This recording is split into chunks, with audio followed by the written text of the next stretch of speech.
Overthinking एक ऐसी चीज़ है जिसमें इंसान मुब्तला हो के अपने प्रेज़ेंट को बिल्कुल बर्बाद कर लेता है और आजकल बहुत सारे लोग सैडनेस, डिप्रेशन और एंजाइटी से गुज़र रहे हैं।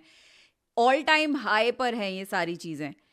तो इसकी क्या वजह है और हम इन सारी चीज़ों को कैसे ओवरकम कर सकते हैं? देखिए, एक कभी किसी ख्याल का आना, बार-बार आना नॉर्मल है। बीमारी की शक्ल इख्तियार कर जाए तो फिर ज़िंदगी ख़राब होने लग पड़ती है।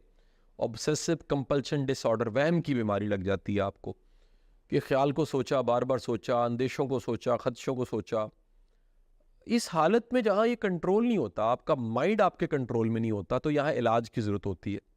ये वक्त होता है जब आप किसी साइकोलॉजिस्ट को ढूंढें, किसी साइकेट्रिस्ट को ढूंढें, किसी थेरेपिस्ट को ढूंढें, किसी से हेल्प लें। उसके बगैर फिर आप इस कुएं में से बाहर नहीं निकल सकते। जैसे कुएं में से निकलने के लिए रस्सी चाहिए, डोल चाहिए। कोई रस्सी फेंकता है, फिर खींचता है, आपको निकालता है। कुछ जगहों पे हमें बिल्कुल शर्म महसूस नहीं करनी चाहिए। मैं तो आपके फॉलोअर, मेरे फॉलोअर जो सब मोहब्बत करने वाले हैं आपसे, मुझसे, मैं उनसे दरख्वास्त करूंगा कि हमें हेल्प लेने में कभी शर्म महसूस नहीं करनी चाहिए। बिला तकल्लुफ़ जब भी ज़िंदगी में कहीं स्टक हो गए हैं तो हमें किसी से हेल्प लेके, किसी काउंसलर से, किसी टीचर से, किसी प्रीचर से हेल्प लेके उस मुश्किल को आसान करना चाहिए। और उसको कहीं ना कहीं बाकी कॉमन प्रैक्टिस है, सांस की मश्क है। आप कॉन्शियसली सांस लेने लग पड़ते हैं, होल्ड करते हैं, सांस बड़े ध्यान से लेते हैं तो माइंड रुक जाता है। 100 से उल्टी गिनती गिननी शुरू कर दीजिए, आपका माइंड रुक जाता है। किसी थॉट को एकदम से वॉच कीजिए, स्टॉप कह दीजिए, आप उसी वक्त माइंड रुक जाता है। कोई अच्छी मूवी देख लीजिए इन्हमाक के साथ, बड़ी डीप कंसंट्रेशन के साथ मूवी देख लीजिए, उससे माइंड रुक जाता है। तिलावत कुरान कीजिए, माइंड रुक जाता है। अच्छे लहन में किसी की आवाज़ में कुरान रिकॉर्ड है, उसको सुन लीजिए, आपका माइंड रुक जाता है। किसी खैर वाले बंदे जिसका ऑरा बड़ा मजबूत है, जिसके अंदर रूहानियत है, उसके पास बैठ जाइए, आपका पैराडाइम शिफ्ट हो जाएगा, माइंड रुक जाएगा। सो बेसिकली जब ओवरथिंकिंग बढ़ती चली जाए उस टाइम आपको समहाउ अपना माइंड डेविएट करना होता है। एंड ऑफ कोर्स अगर ये कैफियत रेगुलर हो गई है एंड कंट्रोल में नहीं आ रही, so we should take professional help. And अब अल्हम्दुलिल्लाह धीरे धीरे अवेयरनेस बढ़ती जा रही है, it's no more a taboo. And हम लोगों को यही इनकरेज करते हैं कि लोगों को साइकोलॉजिस्ट या थेरेपिस्ट के पास अगर जाने की ज़रूरत पड़े, प्लस ऑनलाइन भी कितनी फैसिलिटीज़ अब अवेलेबल हैं, आपको कहीं जाने की भी ज़रूरत नहीं है। So you should take professional help if required. And वो थोड़े अरसे के लिए just to get out of that mental state ज़रूरत होती है। ज़रूरी नहीं आपको लाइफ टाइम अब इसकी ज़रूरत पड़ेगी। बस वो एक कैफियत, एक अरसा लाइफ का ऐसा होता है जो गुजारना ज़रूरी है, उसके बाद आप फिर से बैक टू नॉर्मल हो जाते हैं। बिल्कुल ठीक बात है जी, बिल्कुल ऐसे ही है जी।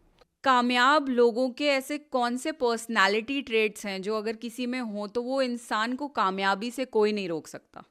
देखिए, इस्तकामत जो है ना, वो सबसे बड़ी ताकत है कि आप एक गोल सेट करें और फिर उसके पीछे पड़ जाएं।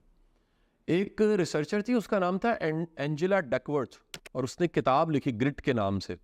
वो अमेरिकन जो वेस्ट पॉइंट मिलिट्री एकेडमी थी, वहाँ जाके उसने रिसर्च की और ढूंढा, और भी बेशुमार जगह पे, कि वो लोग जिनमें स्टेमिना ज़्यादा होता है, डटे रहते हैं, लगे रहते हैं, बाहर का मौसम कुछ भी है, अंदर का मौसम कुछ भी है, लेकिन हमने एफर्ट करना नहीं छोड़नी, कोशिश नहीं छोड़नी, वो आगे निकल जाते हैं, कहीं पहुंच जाते हैं, बनिस्बत उनके जो दिल हार जाते हैं, जो बैठ जाते हैं थक के। आज सुबह मेरा गेस्ट था तो वो भी मेरे से डिस्कस कर रहा है, उसने बेशुमार सेलिब्रिटीज़ के नाम लिए। हम पाकिस्तानी सेलिब्रिटीज़ की बात कर रहे थे, इंडिया में भी ऐसे ही होगा, जो आखिरकार कह लीजिए डिप्रेशन के मरीज़ हो गए हैं, वो हार गए, वो हिम्मत हार गए हैं, वो एक अपग्रेड नहीं कर सके, या वो फिर चलते नहीं रहे, आखिरकार उन्होंने मैदान छोड़ दिया, मैदान जंग छोड़ दिया।